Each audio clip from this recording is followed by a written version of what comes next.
आपको पता है कि आपके आसपास एक ऐसी चीज रहती है जिसे आप कभी देख और महसूस नहीं कर सकते हो।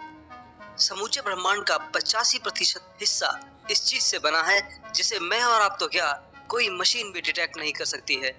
ये चीज आज तक का सबसे बड़ा रहस्य है और हर दिन इस पर काम होते हुए भी इसे आने वाले 100 सालों तक समझना बहुत बहुत मुश्किल है। मैं बात कर रहा हूँ डार्क मैटर की, जो कि मैटर की एक फॉर्म है जिसे ना तो देखा जा सकता है और ना ही महसूस कर सकते हैं, पर इसके अस्तित्व को नकारा भी नहीं जा सकता है। इसे समझने के लिए हमें ब्रह्मांड में घट रही घटनाओं को देखना पड़ता है। वैज्ञानिकों ने इन्हीं घटनाओं और ऑब्जर्वेशंस के जरिए डार्क मैटर का पता लगाया था। 1930 में जब वैज्ञानिकों ने गैलेक्सीज की ओर नजर डाली तो उन्होंने पाया कि जितना मास और ऑब्जेक्ट्स हम इस गैलेक्सी में देख पा रहे हैं उसके हिसाब से तो ये गैलेक्सी ग्रेविटी के कारण स्पाइरल फॉर्म में तो कभी नहीं आ सकती है। इसे तो टूटकर बिखर जाना चाहिए, पर गैलेक्सी तो एक समान रूप से रोटेट हो रही है और इसके तारे इसकी परिक्रमा कर रहे हैं। आखिर क्यों? वैज्ञानिकों ने इस अजीब बर्ताव के पीछे सोचा कि जरूर यहाँ पर कुछ ऐसा है जिसके गैलेक्सी में मौजूद होने के कारण ही गैलेक्सी इतनी स्टेबल है। पर अपने ऑब्जर्वेशंस के दौरान वैज्ञानिक इस चीज को ना तो देख सके और ना ही किसी तरह से डिटेक्ट कर पाए। बस उन्होंने मान लिया कि कोई मैटर की फॉर्म यहाँ पर है जिसकी वजह से गैलेक्सीज और दूसरे मैसिव ऑब्जेक्ट इस यूनिवर्स में एकदम स्टेबल हैं। वैज्ञानिकों ने इस अजीब से ना दिखने वाले और ना महसूस होने वाले मैटर को डार्क मैटर का नाम दिया है, जो कि पूरे यूनिवर्स के मैटर का 85% तक है। यानी कि इस यूनिवर्स में जो कुछ भी है और जहाँ है उसमें 85% डार्क मैटर का हाथ होता है। नमस्कार दोस्तों, तैयार हो जाइए मेरे साथ एक बार फिर यूनिवर्स की सैर के लिए। डार्क मैटर यानी पदार्थ की एक फॉर्म है। इस दुनिया में जो कुछ भी बना है वो मैटर से ही बना है। डार्क मैटर भी इसी तरह एक मैटर ही है जो कि सामान्य यानी ऑर्डिनरी मैटर से बहुत ही अलग है। जहां ऑर्डिनरी मैटर इलेक्ट्रॉन प्रोटॉन के जरिए बना हुआ होता है, तो डार्क मैटर किससे बना है ये अभी तक तो हम नहीं जानते हैं। डार्क मैटर को आप ना तो एंटी मैटर कह सकते हैं और ना ही ये किसी ब्लैक होल के मैटर से संबंधित है। ये एकदम अलग है। जहां एंटी मैटर जब ऑर्डिनरी मैटर से इंटरैक्ट होता है तो अलग तरह की गामा रेज निकलती हैं जिससे एंटी मैटर को डिटेक्ट किया जा सकता है, पर डार्क मैटर में कोई भी पार्टिकल या रेडिएशन ऐसा नहीं निकलता है जो हमें इसके होने का पता बताता हो। इन सब के बावजूद ये पूरे ब्रह्मांड में फैला हुआ है। करीब 27% यूनिवर्स इसी डार्क मैटर से बना हुआ है। वैज्ञानिक 1930 से लेकर के अब तक इस पर रिसर्च कर रहे हैं, पर इसे रियलिटी में नहीं खोज पाए हैं। अभी तक हम केवल डार्क मैटर के बारे में 3 चीज ही जानते हैं। पहली कि ये ब्रह्मांड में मौजूद है और हर जगह है। दूसरी कि ग्रेविटी से इंटरैक्ट करता है। ग्रेविटी इस पर सामान्य मैटर की तरह ही प्रभाव डालती है। तीसरी बात है कि ये समूचे ब्रह्मांड में मौजूद है, पर कितना है वो हम नहीं जान सके हैं। इसे ना तो देख पाए हैं और ना ही हम इसे आज तक डिटेक्ट कर सके हैं। ये किस पार्टिकल से बना है कोई नहीं जानता है। ना इसकी प्रॉपर्टीज के बारे में हमें पता है और ना ही हम इसके वजूद के बारे में जानते हैं। ये बस है। ये इतना है कि इससे आज जो ब्रह्मांड हमें दिख रहा है उससे 6 गुना बड़ा ब्रह्मांड बनाया जा सकता है।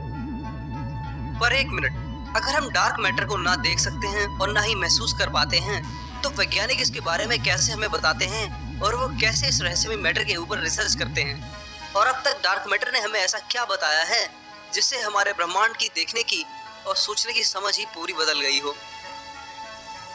पहले माना जाता था कि ये पूरा ब्रह्मांड केवल उतना ही है जितना हम देख पाते हैं। इसमें जितनी गैलेक्सीज और स्टार्स हैं उतना ही इसका मास होगा और इसी तरह ये पूरा विशाल यूनिवर्स बना होगा। पर जब पहली बार डार्क मैटर के बारे में पता चला तो वैज्ञानिकों की सोच ही बदल गई। उन्होंने पहली बार इस यूनिवर्स में ऐसा कुछ देखा था जो पूरे यूनिवर्स को कंट्रोल करता हो। जो भी और वो गैलेक्सीज, स्टार्स, नेबुला हम देखते थे उनसे भी 6 गुना ज्यादा मात्रा में ये डार्क मैटर इस यूनिवर्स को ग्रेविटी के जरिए बांध के रखे हुए था। पर ये किससे बना है जो कि हमें दिखाई नहीं देता है? जहाँ साधारण मैटर पार्टिकल्स के जरिए बना हुआ है तो वैज्ञानिक डार्क मैटर को भी पार्टिकल्स के जरिए बना हुआ मानते हैं। उन्होंने इस हाइपोथेटिकल पार्टिकल का नाम विम्प दिया है, जिसका मतलब है वीकली इंटरैक्टिंग मैसिव पार्टिकल। यानी वो पार्टिकल जो वजन में तो ज़्यादा हैं पर किसी भी चीज़ से बहुत कम ही इंटरैक्ट होते हैं, यानी कि जुड़ते हैं। विम्प पार्टिकल साधारण पार्टिकल से अलग हैं। मान के चलिए कि ये न्यूट्रॉन पार्टिकल की तरह हैं, जो कि प्रोटॉन से 100 गुना ज्यादा भारी हैं। हालांकि ये केवल एक हाइपोथेटिकल सोच है कि डार्क मैटर इस तरह के पार्टिकल से बना होगा, पर अगर वो इस पार्टिकल से बना भी है तो इस तरह के पार्टिकल को तो हर जगह हमारे सामने होना चाहिए, पर फिर भी हम उन्हें कभी डिटेक्ट नहीं कर पाते हैं। हमें पता है कि ये पार्टिकल ऑर्डिनरी मैटर से जुड़ना पसंद नहीं करते हैं, पर जब डार्क मैटर पूरे यूनिवर्स के मैटर का 85% है तो इसके कुछ ना कुछ इंटरैक्शन स्पेस में मौजूद पार्टिकल्स प्रोटॉन और इलेक्ट्रॉन से तो जरूर होना चाहिए, पर वो भी काम ये पार्टिकल नहीं करता है। इस वजह से इसे डिटेक्ट करना और प्रमाणिक रूप से दुनिया के सामने रखने में हमेशा से ही दिक्कत आती रही है। वैज्ञानिकों ने विम पार्टिकल को डिटेक्ट करने के लिए कई डिटेक्टर बनाए, पर वे कभी कामयाब नहीं हुए। नतीजतन वैज्ञानिकों ने मान लिया है कि डार्क मैटर के पार्टिकल शायद विम पार्टिकल से बहुत बहुत छोटे हो सकते हैं, और दूसरा ये कि शायद ये पार्टिकल इस तरह की प्रॉपर्टीज रखते हो जो हमारी फिजिक्स की समझ से परे हैं। हमने केवल डार्क मैटर के अस्तित्व को ग्रेविटी के माध्यम से जाना है, बाकी किसी भी तरह से इसे जानना बहुत मुश्किल है। ये तो बात थी डार्क मैटर की, वो कैसे बना है और किस तरह के पार्टिकल उसमें हो सकते हैं। पर डार्क मैटर इस यूनिवर्स में जैसा हम समझते हैं वो वैसा नहीं है। कुछ थ्योरीज के मुताबिक जिस तरह मैटर के विपरीत एंटी मैटर होता है जो कि एंटी पार्टिकल से बनता है, तो डार्क मैटर के भी एंटी पार्टिकल्स हैं। वैज्ञानिक मानते हैं कि डार्क मैटर का भी अपोजिट मैटर होगा, तो जब दोनों मिलते होंगे तो एक साथ एनिहिलेट करके खत्म कर लेते होंगे। डार्क मैटर की इसी चीज को देखने के लिए 2011 में इंटरनेशनल स्पेस स्टेशन पर अल्फा मैग्नेटिक स्पेक्ट्रोमीटर यानी AMS लगाया गया था, जिसका काम डार्क मैटर के पार्टिकल्स और एंटी पार्टिकल्स के बीच में होने वाली टक्करों को पता लगाना था। और आपको जानकर हैरानी होगी कि वैज्ञानिकों ने इससे सैकड़ों बार इस तरह के एनिहिलेशन अंतरिक्ष में नोट किए हैं जो डार्क मैटर की प्रेजेंस को बताते हैं, पर वे अभी भी इसे पक्के तौर पर नहीं कह सकते हैं। पर ब्रह्मांड में डार्क मैटर ही सबसे रहस्यमयी चीज हो तो ऐसा बिल्कुल नहीं है। भले ही पूरे यूनिवर्स का 85% मैटर इससे बना हो, पर इसी यूनिवर्स में एक ऐसी चीज भी है जो वैज्ञानिकों को कई सालों से परेशान कर रही है। मैं बात कर रहा हूँ डार्क एनर्जी की, जो अब तक के यूनिवर्स की सबसे रहस्यमयी चीज है। हमें डार्क मैटर की प्रेजेंस और उसके ग्रेविटेशनल इंटरेक्शन के बारे में तो पता चल चुका है, पर डार्क एनर्जी इन सबसे भी कई आगे है। इसे ना तो देख सकते हैं, ना ही डिटेक्ट कर सकते हैं, और तो और ना ही इसे नाप सकते हैं, पर फिर भी ये पूरे यूनिवर्स का 69% हिस्सा कवर करती है। जिसका मतलब है कि अगर यूनिवर्स पृथ्वी के आकार के बराबर है तो डार्क एनर्जी पृथ्वी पर पाए जाने वाले सभी समुद्रों का पानी है और डार्क मैटर जमीन है। इसके अलावा जो बचता है वहीं हम रहते हैं, यानी कि पूरे यूनिवर्स में केवल 4 या 5% के एरिया में ही हम रहते हैं। यहीं पर सभी गैलेक्सीज और स्टार्स भी मौजूद हैं। 1929 में एडवर्ड हबल ने जब दूर की गैलेक्सीज को देखा तो उन्होंने पाया कि ये गैलेक्सीज लाइट की वेवलेंथ को रेड एंड की तरफ शिफ्ट कर रही हैं। उन्होंने पाया कि जो गैलेक्सीज ज्यादा दूर हैं और दूर होती जा रही हैं, वे रेड शिफ्ट कर रही हैं। यानी कि जब हम उन्हें पृथ्वी से टेलीस्कोप से देखते हैं तो जो लाइट हमें उस गैलेक्सीज से आती दिखती है उसकी वेवलेंथ हमें रेड एंड की तरफ दिखती है, यानी कि लाल रंग का उभार उस लाइट में दिखने लगता है। हबल ने भी यही देखा, पर जब उन्होंने पास की गैलेक्सीज पर नजर डाली तो पाया कि उनमें किसी भी तरह का कोई भी रेड शिफ्ट नहीं था। हबल ने इस रेड शिफ्ट इफेक्ट के जरिए पता लगाया कि यूनिवर्स लगातार एक्सपेंड होता जा रहा है, क्योंकि रेड शिफ्ट तभी होता है जब कोई चीज हमसे बहुत स्पीड से दूर जाती दिखाई दे।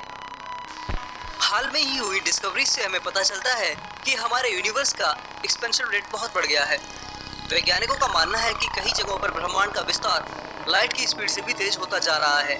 पर आखिर ये जो विस्तार या एक्सपेंशन हो रहा है उससे हमारे स्पेस की कोई प्रॉपर्टीज नहीं बदल रही है, बल्कि एक्सपेंशन में और ज्यादा स्पेस बनता जा रहा है। हर रोज इसी तरह स्पेस का विस्तार होकर नया स्पेस बनता रहता है, यानी कि स्पेस लगातार बढ़ रहा है। पर आप कहेंगे कि अगर ये बढ़ रहा है तो हमें दिखाई क्यों नहीं देता? तो इसका उत्तर है ग्रेविटी। जिस गैलेक्सी में हम रहते हैं उसमें मौजूद प्लैनेट और स्टार्स ग्रेविटी की वजह से जुड़े रहते हैं, पर गैलेक्सीज और उनके क्लस्टर एक दूसरे से दूर होते जा रहे हैं। हर सेकंड नया स्पेस बनता जा रहा है, जिसके पीछे इसी डार्क एनर्जी का हाथ माना जाता है। इसी एनर्जी की वजह से हर समय यूनिवर्स एक्सपेंड होता रहता है। ये एनर्जी हर उस चीज से ज्यादा ताकतवर है जिसे हम जानते हैं, और हर समय जैसे जैसे यूनिवर्स एक्सपेंड होता जा रहा है वैसे ये डार्क एनर्जी ताकतवर होती रहती है। हम नहीं जानते हैं कि 14 अरब सालों में ये कितनी ज़्यादा फैली हुई है और इसकी ताकत कितनी है। बस ये जो भी है हमारे दिमाग की कल्पना से अभी परे है। डार्क एनर्जी को वैसे तो कोई नहीं समझ सका है, पर वैज्ञानिक इसके पीछे कई थ्योरीज देते हैं, जिसमें एक थ्योरी का मानना है कि डार्क एनर्जी की वजह से जो स्पेस बनता है वो वास्तव में कई छोटे छोटे नन्हे ना दिखने वाले पार्टिकल्स हैं जो तुरंत बनते हैं और तुरंत ही मर जाते हैं। इनकी इसी वजह से ब्रह्मांड के विस्तार में बना स्पेस अपनी सारी प्रॉपर्टीज को नहीं खोता है और बिना कुछ हुए ही एक्सपेंशन होता रहता है। डार्क मैटर और डार्क एनर्जी दोनों ही इस यूनिवर्स की वो पहेली हैं जिन्हें सुलझाना बहुत ही कठिन है, पर समय के साथ साथ जब हम इन्हें सुलझा लेंगे तो हमारे पूरे यूनिवर्स को देखने और समझने का नजरिया ही बदल चुका होगा। फिलहाल तो हम इस विशाल यूनिवर्स में केवल एक रेत के कण के बराबर ही जानते हैं, पर मुझे उम्मीद है कि धीरे धीरे हमारा जिद्दी स्वभाव और खोजने की ललक हमें बहुत कुछ आगे सिखाती रहेगी। फिलहाल मुझे दीजिए इजाजत, मैं मिलता हूँ आपको अगले हफ्ते एक और मजेदार टॉपिक के साथ। तब तक आप इस वीडियो को शेयर करें और चैनल को अभी तक सब्सक्राइब नहीं किया है तो उसे भी कर लें।